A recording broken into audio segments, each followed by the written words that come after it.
Welcome to YouTube channel. आज हम लोग पढ़ने वाले हैं BMS फर्स्ट ईयर संस्कृत के चैप्टर नंबर 11 के बारे में, जिसका नाम है विशेषण विशेष्य। ये 5 नंबर का टॉपिक होता है, जिसमें 5 नंबर का मल्टीपल चॉइस या फिर एक शॉर्ट आंसर आ सकता है 5 नंबर का।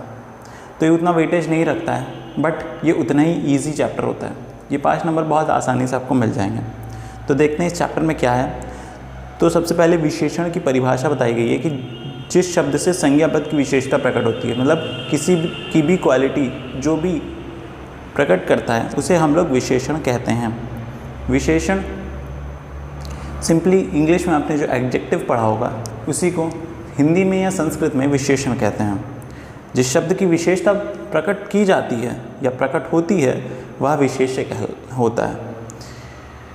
विशेष्य का जो लिंग, वचन और विभक्ति होती है, विशेषण का भी वही लिंग, वही वचन और वही विभक्ति होती है। फॉर एग्जाम्पल पुल्लिंग में बालकः तो सुंदरा होगा यहाँ पे, ठीक है। अगर बालिका है तो वो सुंदरी कहलाएगा। हिंदी में सिंपली सुंदर बालक सुंदर बालिका बोलते हैं, लेकिन संस्कृत में यहाँ पे लिंग, वचन और विभक्ति को ध्यान में रखते हुए विशेषण और विशेष्य को एक साथ जोड़ के प्रयोग किया जाता है। उसी तरीके से ये श्लोक दिया हुआ है, यलिंग यद्वचनम या चा विभक्तिया विशेषस्य तलिंग तद्वचनम सा चा विभक्तिया विशेषणस्य। अर्थात जो लिंग, जो वचन और जो विभक्ति विशेष्य की होती है, वही लिंग, वही वचन और वही विभक्ति विशेषण की भी होती है, अभी जैसे हमने बताया। इसके कुछ उदाहरण हैं, जैसे पुल्लिंग, स्त्रीलिंग सबके लिए विशेषण अलग अलग होगा।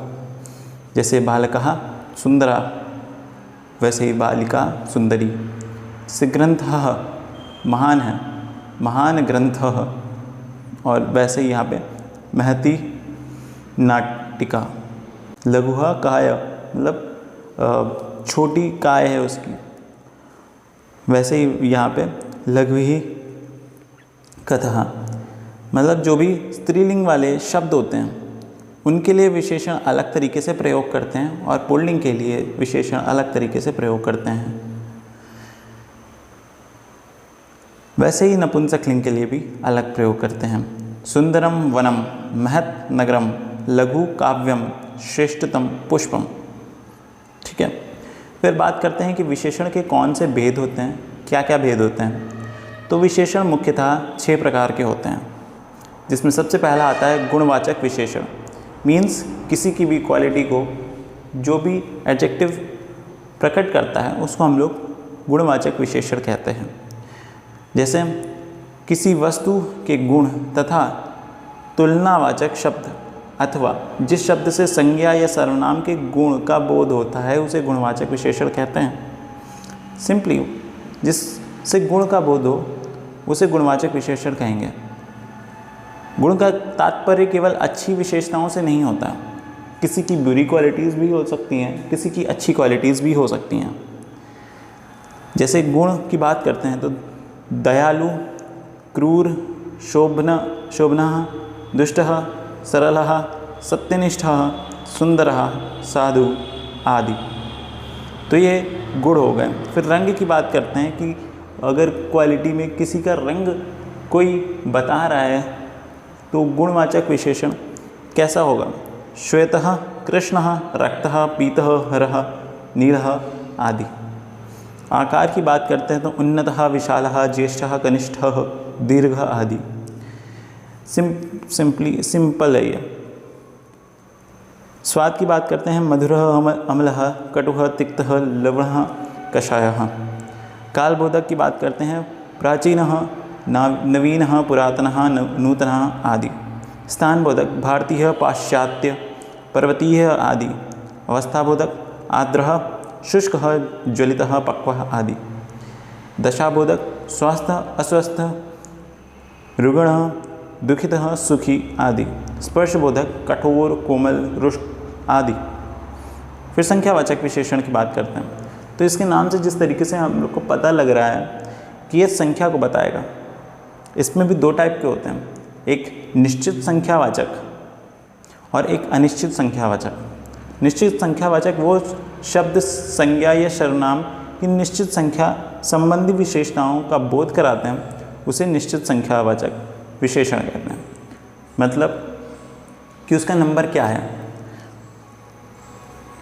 और जो डिफाइंड है।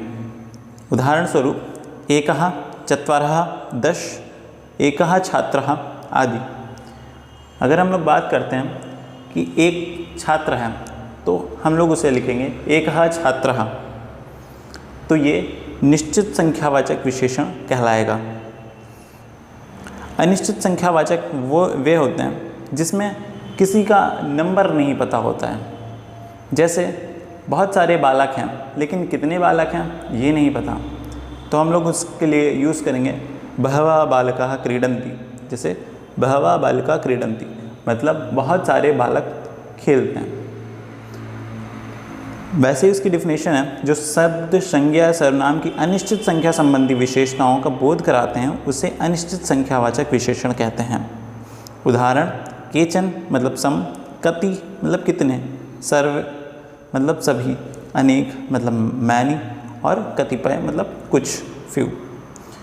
फिर बात करते हैं तीसरे परिमाणवाचक विशेषण के बारे में। तो परिमाण का सामान्य अर्थ है मापदंड, मतलब मेजरमेंट से यहाँ बात हो रही है। जो शब्द संज्ञा या सर्वनाम का नापतोल संबंधी विशेषताएं को प्रकट करता है उसे परिमाणवाचक विशेषण कहते हैं। उदाहरण स्वरूप 10 ग्राम स्वर्णम मतलब 10 ग्राम सोना है, या पणा मतलब पैसे आदि। तो जो विशेषण संज्ञा की ओर संकेत करते हैं वह संकेतवाचक विशेषण होते हैं। जैसे वह बालक, कौन सा बालक, अगर हिंदी में जैसे होता है कि इनमें से कौन सा बालक को आपको बुलाना है, तो आप सिंपली बात करते हैं वह बालक जो वहाँ है उसे बुलाओ। तो उसके लिए संस्कृत में सह बालका बोलेंगे, वह बालक, सह बालका, या फिर वह लड़की या वह बालिका, तो उसके लिए सा बालिका। इस तरीके से संकेतवाचक विशेषण होते हैं। व्यक्तिवाचक विशेषण ऐसे होते हैं जैसे कश्मीरी सेब, वह कश्मीर से है, कश्मीरी सेब, या फिर वह पुरुष भारतीय है, तो ये व्यक्तिवाचक विशेषण कहलाता है। ठीक है। विभागवाचक, इसका एग्जाम्पल है प्रत्येक जन्म। ये जो बताया मैंने विशेषण विशेष्य की परिभाषाएं, विशेषण के भेद 6 भेद होते हैं, तो यही आपके एग्जाम्स में आएगा। इससे ज़्यादा डिटेल में बीएमएस फर्स्ट ईयर में नहीं आने वाला है जनरली। बाकी इसके क्वेश्चंस देख लेते हैं कि किस तरीके से क्वेश्चंस आते हैं और क्या आप इन क्वेश्चंस को कर पा रहे हैं कि नहीं कर पा रहे हैं। चलिए देखते हैं। तो पहला क्वेश्चन है पर्याप्तम धनम वाक्ये विशेषण पद किमस्ति, मतलब इस वाक्य में विशेषण कौन सा है।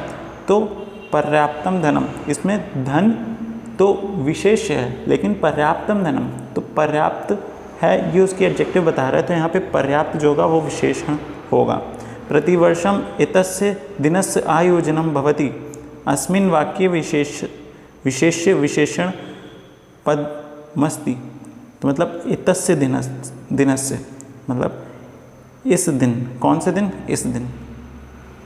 विशेषण इसमें क्या है, एतस्य, और विशेष्य क्या है, दिनस्य। ठीक है। समारोहे बहवः कार्यक्रमाः भविष्यन्ति, अस्मिन् वाक्ये विशेषण पदम किमस्ति, तो इसमें पूछा गया कि विशेषण क्या है इसमें। तो समारोहे बहवः कार्यक्रम, तो इसमें बहवः सिंपली आपका विशेषण हो जाएगा। उत्तमानः छात्राणां कृते अतिथ्यः पुरस्कारान् दृश्यन्ति, अस्मिन् वाक्ये विशेष्य पद किमस्ति, तो इसमें विशेष्य पूछा गया है, तो इसका विशेष्य हो जाएगा सिंपल छात्राणां। ठीक है। उत्तमाना छात्राणां, तो इसका छात्राणा हो जाएगा। इसमें थोड़ी सी मिसप्रिंट है, इसका आंसर छात्राणा होगा। फिर उसके बाद है कृष्णः काकः, मतलब काला कौवा, वाक्यांशे विशेषण पदम किमस्ति, इसमें विशेषण पद कौन सा है? तो सिंपल कृष्ण काका मतलब काला कौवा, तो इसमें काला विशेषण होगा। वरमेको गुणी पुत्रो वाक्य विशेषण पदम किमस्ति, तो सिंपल गुणी या गुणों जो है वही हो जाएगा विशेषण, सिंपल सी बात है। फिर भोजनम मधुरम अस्ति, ठीक है, कि जो भोजन है वो मधुर है, इसमें विशेषण क्या है? तो सिंपल मधुर मतलब मीठा। बहूनि कार्याणि अहम करोमि अस्मिन् वाक्ये विशेष्य पदम किमस्ति, मतलब बहुत से कार्य मैं करता हूँ, तो इसमें अहम हो जाएगा सिंपल। नेत्रम विना सुंदरस्य दृश्यस्या दर्शनम न भवति अस्मिन् वाक्ये विशेषण पदम किमस्ति, तो इसमें नेत्र के बिना सुंदर दृश्य नहीं देखा जा सकता है, तो इसमें सिंपल नेत्र जो हो जाएंगे वह विशेष्य पद हो जाएंगे। अत्र एकः वटवर्षः अस्ति अस्मिन् वाक्ये विशेषण पद किमस्ति, तो सिंपल एक वटवृक्ष है, यहाँ पे एक वटवृक्ष है, तो एक जो हो जाएगा वो यहाँ पे विशेषण हो जाएगा, सिंपल सी बात। फिर क्वेश्चन है विशेषण किसे कहते हैं? अभी हम लोगों ने देखा विशेष्य किसे कहते हैं, हम लोगों ने देखा श्वेत वर्ण में विशेषण और विशेष्य स्पष्ट कीजिए, सिंपल सी बात। श्वेत जो है वो विशेषण है और वर्ण जो है वो विशेष्य है। इसमें श्वेत क्या है? गुणवाचक। इसमें श्वेत जो है वो गुणवाचक विशेषण है। फिर गुणवाचक विशेषण के 3 उदाहरण बताओ, तो सिंपल बहुत सारे एग्जाम्पल हम लोगों ने अभी वीडियो में डिस्कस करें, आप उनमें से कोई भी 3 एग्जाम्पल दे सकते हैं, ठीक है, रंग का, आकार का और गुण का। तो बस इतना ही था।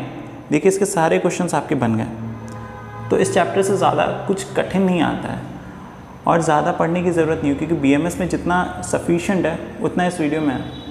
इससे ज़्यादा एक्स्ट्रा आप पढ़ सकते हैं अपनी नॉलेज के लिए, बट बीएमएस के एग्ज़ाम्स में वो उतना एप्लीकेबल नहीं होगा। So this is all about today's chapter विशेषण विशेष्य। तो जितना भी करवा चुका हूँ मैं उसको रिवीजन करते रहिए, पढ़ते रहिए, आपको संस्कृत में कोई दिक्कत नहीं आने वाली है। संस्कृत इतना कुछ कठिन नहीं होता है, बस एक मन में डर होता है कि संस्कृत कभी पढ़ी नहीं, कैसे करेंगे। तो सिंपली जितने भी लेक्चर्स हैं आप एक बार देखिए, उसके नोट्स बनाइए, उसको याद करिए, फिर एक बार प्रीवियस ईयर के क्वेश्चन लगा के देखिएगा, सिंपल लग जाएंगे। और प्रीवियस ईयर के क्वेश्चंस पेपर के आंसर जब पूरा सिलेबस कवर हो जाएगा तब मैं उसका भी सॉल्यूशन डाल दूँगा। तो मिलते हैं आपसे नेक्स्ट वीडियो में, तब तक के लिए पढ़ाई करते रहिए। टाटा बाय बाय।